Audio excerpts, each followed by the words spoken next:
presenting radio's foremost laboratory of new writing and production techniques, the Columbia Workshop. The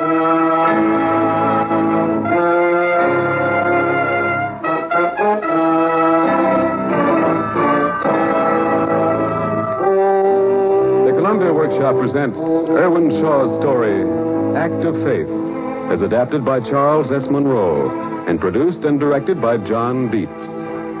Act of Faith.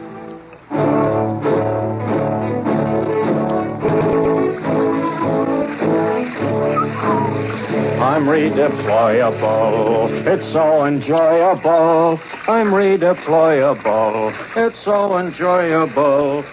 The war had come. In time, they had joined up. They had fought to the end somewhere in Germany. Now here they were, still in France, in the mud and the rain and the cheerless countryside. I'm redeployable. It's so enjoyable. Hey, there's the CO's tent up ahead, Seeger. So it is, Olson, so it is. Present the case to him in a pitiful light. 3 battle-scarred veterans who fought their way from Omaha Beach to... What was the name of that town we fought our way to? Königstein. Königstein. Point out that we are the backbone of the Army, the non-commissioned officer. It's the captain's duty to see that you and Welch and myself get to Paris tonight. Mention our low state of mind, our lack of points, our need to have our morale improved. Despite your song, you're so redeployable. The sentiment's untrue, but I like the tune. I'm redeployable. Mention our need for Paris and La Vie. Mention our decorations in passing. What decoration shall I mention? The Marksman's Medal? Never quite made it. I had a cross-eyed scorer. But mention the Bronze Star, the Silver Star, the Croix de Guerre with palms, the unit citation, the Congressional Medal of Honor. You don't think that Captain Taney will remember we haven't won most of them, do you? Do you suggest, sir, that one Southern military gentleman will dare doubt the word of another Southern military gentleman in the hour of victory? But Captain Taney and I come from Ohio. Welch comes from Kansas. You've heard of Kansas? Magnolia-scented Kansas? Of course. I'm no fool. Here's his tent, Seeger. Mm-hmm. Do your duty by your men. Highest-ranking non-com president took the initiative and saved his comrades for a trip to Paris at great personal risk above and beyond the call of you-know-what. I'll throw myself into the breach, Olson. Then be brave. Welch and I'll be waiting for you in our tent. Okay. Hello, Sergeant. Hello, Sergeant.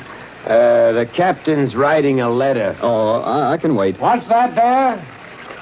Oh, hello, Seeger. Come on in. Thank you, sir. What's on your mind? Am I, disturbing you, sir? Oh, no. Just writing a letter to my wife. You married, Seeger? No, sir. It's very difficult. My wife complains I don't love her enough. Been married 15 years. You'd think she'd know by now. I thought you and Welch and Olson were going to Paris. Oh, that's what I came to see you about, sir. Oh, I suppose something's wrong with the passes. It isn't the passes, sir. They're fine. They start tomorrow. It's just that, well... Is this confidential? If you don't mind, sir. Johnny, go stand in the rain someplace. Yes, sir. Well, what is it, Seeger? Let's have it. It's hard to say, sir, but it's money. Oh, money. I know. We haven't been paid for 3 months, sir. I know. I'd like to take every lousy chair-warming old lady in the finance department and wring their necks. You call for me, Captain? No, get out of here, Johnny. Well, I suppose finance has its problems, too, Seeger. Outfits being broken up, being moved all over. Pretty rugged. It wouldn't be so bad, sir, but going to Paris as we are, Olson, Welch, and myself, we need... Well, you do need money in Paris. Don't I know? You know what I paid for a bottle of champagne there last September? No, sir. I won't tell you. You wouldn't have any respect for me the rest of your life. Oh, Captain, the truth is I've come to borrow some money for Welch, Olson, and myself, and we'll pay it back out of the first pay we get. But just say one word, sir, and I'll blow. Stay where you are, son. Yes, sir? You like this wallet or so I gave it? Now, wait here to me. See, 20, 40, 60, 80, It's 400 francs, Seeger. Oh, $8. oh, excuse me, sir. I shouldn't have asked. Delighted, absolutely delighted to give you half. The truth is, most of my money goes home in allotments. Oh, please, sir, don't divide it for our And benefit. the truth is, I lost 1,100 francs in a poker game 3 nights ago. I ought to be ashamed of myself. Here you are, son. 200 francs. Oh, no, sir, I can't take Take it. That's a direct order. Yes, sir. Sometimes, sir, when we get out, you have to come over to my house, and you and my father and my brother and I will go out on a real tear. I regard that as a solemn commitment. That's fine, sir. Your brother's out of the hospital now? Yes, sir. He's back living with my father at the university. He's all right, your brother? Yes, sir. So my father writes. Good, good. I look forward to joining you for that celebration. And have a drink for me in Paris. A small one. Yes, Captain. And thank you, sir.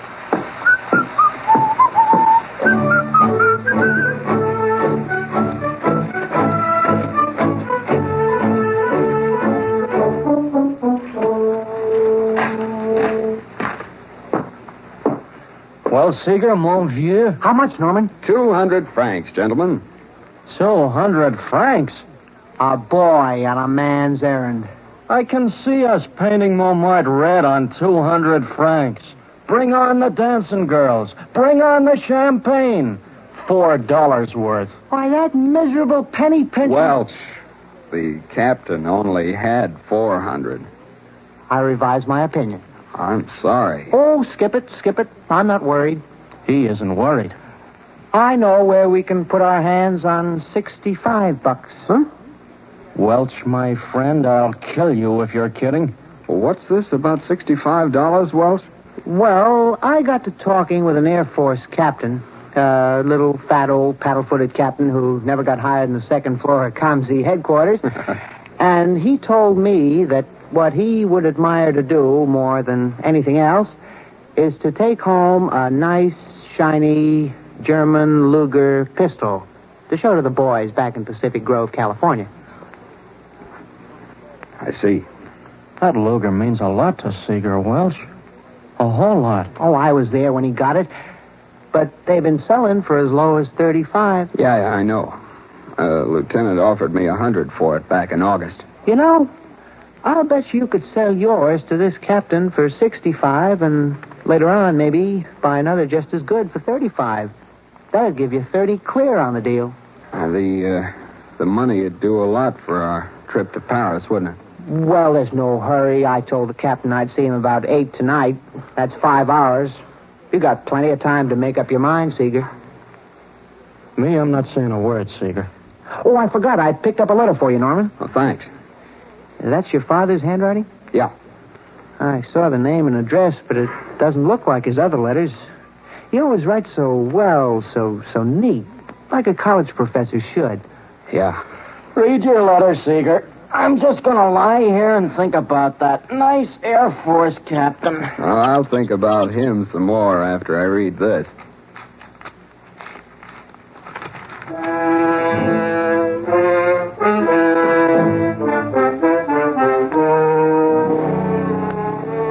Dear Norman, sometime in the future, you must forgive me for writing this letter. But I have been holding this in so long, and there is no one here to talk to.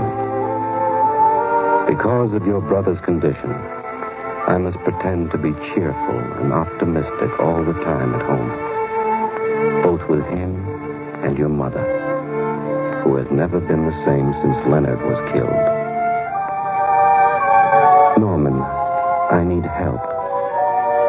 While the war was on and you were fighting, I kept this to myself. It wouldn't have been fair to burden you. But now the war is over, and I no longer feel I can stand up under this alone. And you will have to face it sometime when you get home, if you haven't faced it already. And perhaps we can help each other by facing it together. So what? If we don't get the $65, we can always go to the Louvre. I understand the Mona Lisa is back. Is it free, Olson? Sure, it's free. Did you ever hear of the Pantheon, Welch? No. It's free, too. I'll go. What else is there in Paris that doesn't cost anything? It wasn't until last Sunday morning that something happened to make me feel its full force. I don't know how much you guessed about the reason for Jacob's discharge from the Army. It's true, he was pretty badly wounded in the leg at Metz. But I've asked around, and I know that men with worse wounds are returned to duty after hospitalization. Jacob is suffering now from what I suppose you call combat fatigue. And he is subject to fits of depression and hallucinations. Your mother and I thought that as time went by and the war in the Army receded, he would grow better. Instead, Norman, he is growing worse. Last Sunday morning, when I came down into the living room, he was crouched in his old uniform next to the window, peering out. Jacob. Jacob, what's wrong? I'm observing, Father. V-1s and V-2s. Buzz bombs and rockets. They're coming. By the hundreds. No, Jacob. You're here at home in Ohio with your mother and me. Get down, Father. Get down. You'll be killed by the flying glass. Jacob, can't you see? You're home. You're safe. Look over there, the towers of the university. Get down. You'll be cut to bits. Very well, I'll get down. Lower. Get down lower, Father. You'll be killed. Jacob, we're safe in America. We're thousands of miles from the nearest spot where bombs fell. Jacob, this is America. You don't understand. These are the new rocket bombs. The new rocket bombs for the Jews.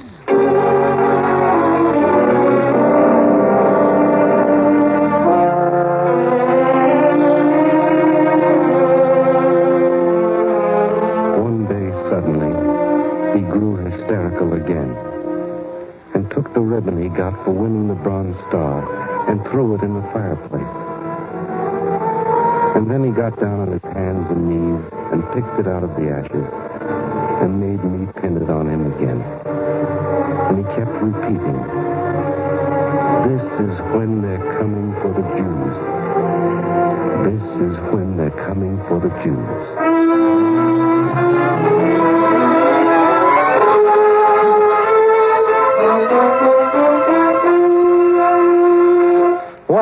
Welch, where'd Seeger go? Huh? Hey, he was here a minute ago. I just closed my eyes a second. There he is. Walking toward that field over there. Here's his raincoat on his bed. That fool will get wet and get a cold. And Paris is nothing to see with a cold in your... It stopped raining, Olson.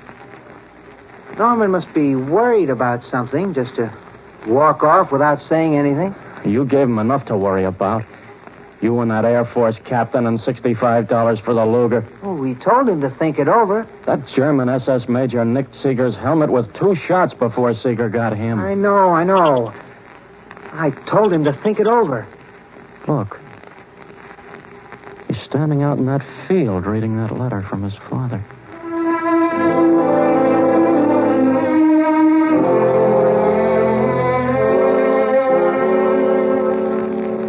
The terrible thing, Norman, is that I find myself coming to believe sometimes that it is Jacob who is the normal one. And I, going about my business, teaching economics in a quiet classroom, pretending that the world is comprehensible and orderly, am really the mad one. I ask you once more to forgive me for writing you a letter like this, but it is crowding me too. I do not see rockets and bombs, but I see other things. Wherever you go these days, restaurants, hotels, clubs, trains, you seem to hear talk. Mean, hateful, murderous talk. Each day the news is filled with stories of Jews still being killed somewhere on the globe. And there are columnists who each day grow more and more outspoken and popular. On VJ Day, in celebration, hoodlums in Los Angeles savagely beat a Jewish writer. It's difficult to know what to do where to look for friends. 3 months ago, I stopped my Thursday night poker game after playing with the same men for 10 years. John Riley happened to make a remark. Maybe he didn't mean it. Probably he didn't think. But when I asked an apology, he refused. And when I looked at the faces of the men who had been my friends for so long, I saw they were not with me. When I left the house, no one said goodnight. I know the poison was spreading from Germany before the war and during it, but I had not realized it had come so close. Most hateful of all, I found myself looking for Jewish names on the casualty lists and secretly being glad when I found them there, to prove that there, at least, among the dead and wounded, we belonged. 3 times, thanks to you and Jacob and Leonard, I found our name there. And God forgive me at the expense of your blood and your brother's life. Through my tears, I felt the same twinge of satisfaction. Are we asking too much and asking the right to live? When I hear about Jews still being killed in Poland, or Jews requested that they be given back their homes in France, or that they be allowed to enter some country where they will not be murdered, I find myself unreasonably annoyed with them. I feel that they are boring the rest of the world with their problems, that they are making demands upon the world by being killed, by being hungry, by asking for the return of their property. This is how I feel today, son. I need some help. You've been to war. You've fought and killed men who tried to kill you. You've seen the people of other countries. Maybe you understand things that I don't understand. Maybe you see some hope somewhere. Help me. Your loving father.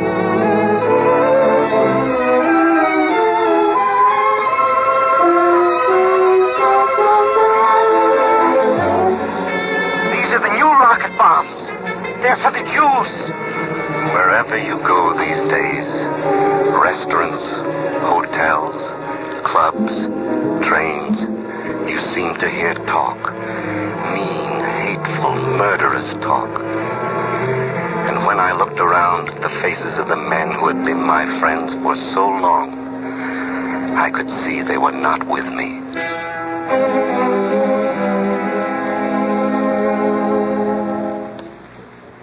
Now you must think about it. No use being angry with your father for making it necessary to think about it. While you were fighting, you were too busy, frightened, weary to think. The rest of the time, you relaxed. You put your brain on the shelf, postponing everything to that impossible time for solving everything after the war. After the war. After the war. You must think now, Seeger. You must think. Now the war is over, and I no longer feel I can stand up under this alone. And you will have to face it when you get home.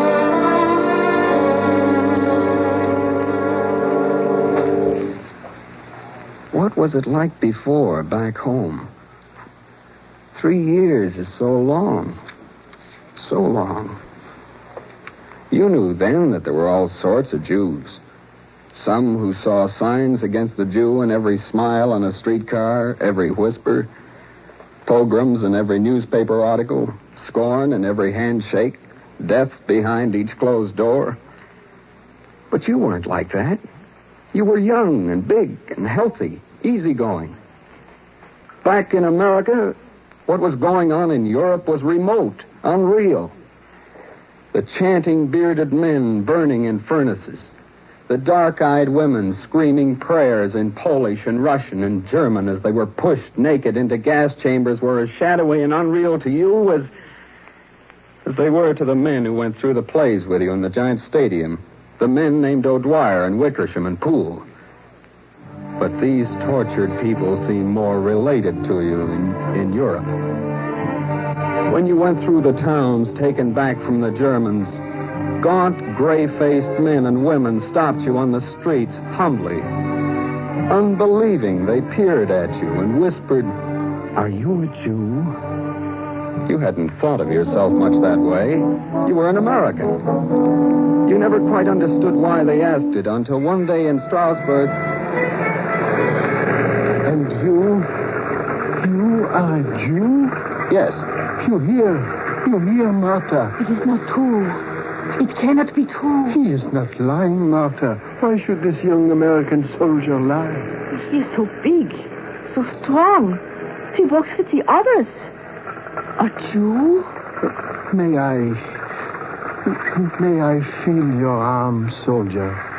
Why, yes. Go ahead. So strong, so healthy. And your rifle, soldier. It's a beautiful rifle. It's an M1. Here. Would you like to look at it? It's like the ones the others carry. Like the others carry.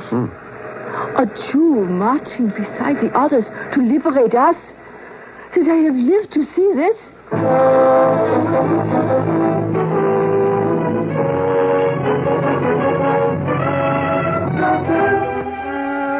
Now, thinking back on it, you know you can't pretend that there wasn't a special meaning to you the day the German major almost killed you before you killed him. Standing over the major with his face blown in by your bullets and the Luger pistol still smoking in his hand, you had tasted an extra flavor of triumph. You had thought, how many has he killed with this same Luger pistol which he'd never use again?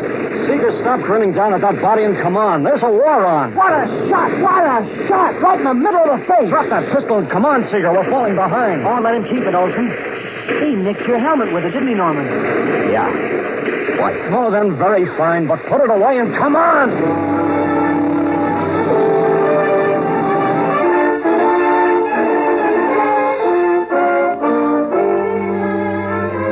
Neither Olson nor Welsh, who were like your brothers, had ever understood why you resolved in that moment there to take the Luger pistol back to America with you and keep it plugged in your desk.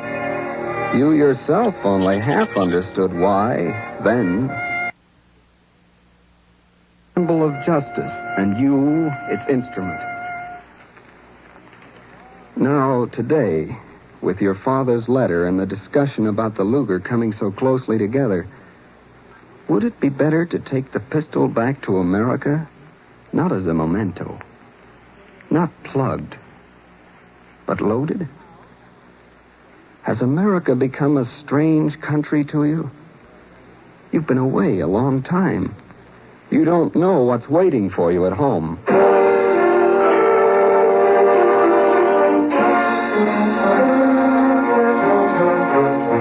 You remember the things you didn't want to remember while you were in the Army. The words of hate you overheard. The disgraceful stories that were repeated until finally they reached your ears. Like the story about the aristocratic lieutenant commander who said to the ensign, Mister, the Constitution of the United States says I have to serve in the same Navy with the Jews, but it doesn't say I have to eat with them. Or the pretty girl who said... And they were so short-handed, they actually hired a Jewish girl as a secretary. If I weren't so patriotic, I'd resign at once.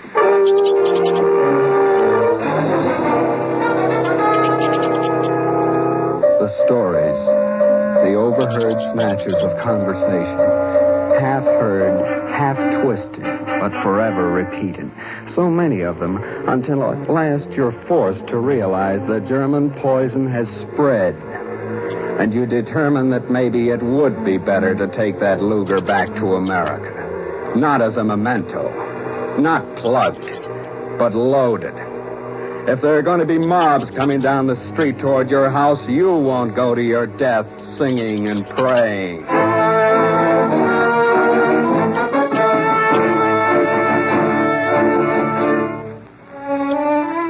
And yet, you feel ashamed. Ashamed and ridiculous for these thoughts. This hasn't been the story of America.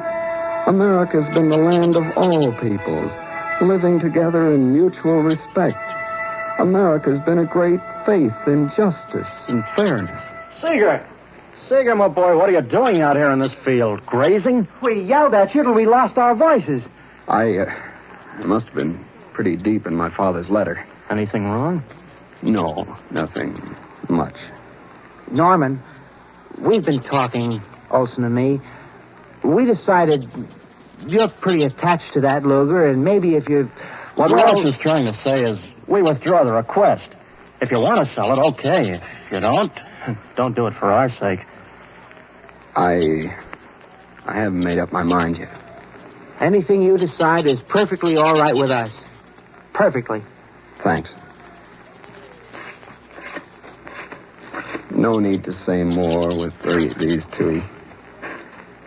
As you walk along between them, you remember the time when Olson covered you in the little town outside Cherbourg, when he stood in the middle of a street with no cover at all for more than a minute, trying to return the fire of 4 Nazi machine guns so that you could get away alive.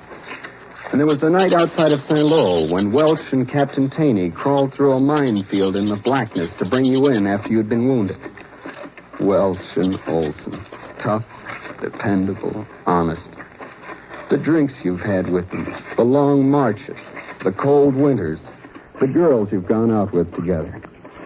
What would they think of your father and your brother crouching behind the window in Ohio waiting for the rockets? Olson. Welch. What is it? Tell me, what do you fellas think of the Jews? Jews? What are they? Did you ever hear of the Jews, Welch? No, can't say I have. Remember, I'm an uneducated fella. Sorry, we can't help you. Ask us another question. Maybe we'll do better. Welch, what time did you tell that Air Force captain you'd meet him? 8 o'clock, Norman. But we don't have to go. If you have any feeling about that... We'll meet him. We can use that $65. Listen, Norman, I know how much you like that gun, and I'll feel like a heel if you sell it. Forget it, both of you. What could I use it for in America?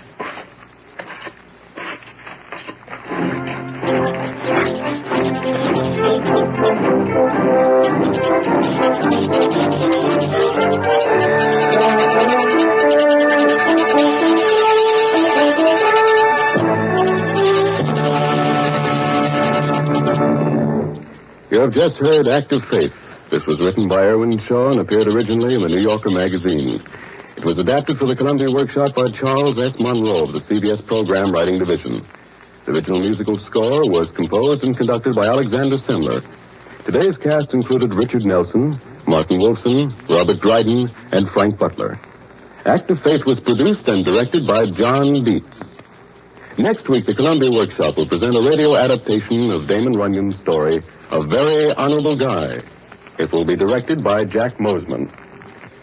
Listeners living in or near New York City are advised that for next week's program, the Columbia Workshop will, for that week only, have a studio audience. Those desiring to attend next Saturday's performance of A Very Honorable Guy should write to the Ticket Division, Columbia Broadcasting System, 485 Madison Avenue, New York 22. That's Ticket Division, Columbia Broadcasting System, 485 Madison Avenue, New York 22. Your announcer is Sandy Becker for CBS, the Columbia Broadcasting System.